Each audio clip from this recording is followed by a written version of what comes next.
ఈ రోజున నిన్న మా జన సైనికులు ఇచ్చిన కంప్లైంట్ మేరకు ఈ ప్రశ్నారావణ్ అనేవాడిని బందరు తీసుకొచ్చారు.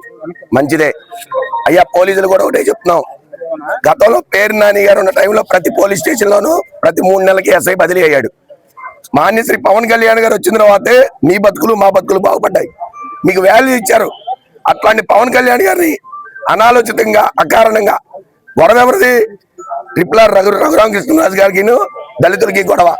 ఆ గొడవ మధ్యలో పవన్ కళ్యాణ్ తీసుకొస్తారా? పనికి మాలోడు పిచ్చోడు, ప్రశ్నారావణ్ అనేవాడు పిచ్చోడు. ఆయన్ని మెంటల్ హాస్పిటల్లో చేర్పించాలి. అలాగే దేశద్రోహం కేసు పోలీసులు స్వయంగా పెట్టి ఆయన్ని దేశద్రోహం కేసు కింద మచిలీపట్నంలోనే పోలీసులు స్వయంగా కేసు పెట్టి ఆయన్ని వెంటనే రిమాండ్కి సబ్ జైలుకి తరలించాలి. అని దేశం దాటిచ్చేయాలి. ఇంకొక అరగంట టైం ఇస్తున్నాం. మచిలీపట్నంలో మాత్రం ఆడుంటే మేము 1కి 10 అవుతాం. ఆయన మాత్రం సేఫ్ గా మీరు తీసుకెళ్తారని మేము హామీ ఇవ్వలేము. ఎందుకంటే మాకు ఇది ఆవేశం. పవన్ కళ్యాణ్ గారు ఈ రోజు రాష్ట్రానికి ఎంత మంచి పని చేశారు. ఇట్లాంటి ఎదవల్ని మనం పెంచి పోషిస్తున్నాం. చంద్రబాబు నాయుడు గారు కూడా ఒకటే చెప్తున్నాం, మీరు మనం సానుకూలంగా పోవాలనే ధోరణిలో ఇట్లాంటి ఎదవలందరికీ ఆశ్రయం ఇస్తున్నాము. ఇటువంటి వ్యక్తుల మీద తక్షణమే 24 గంటలలోపు చర్యలు తీసుకుని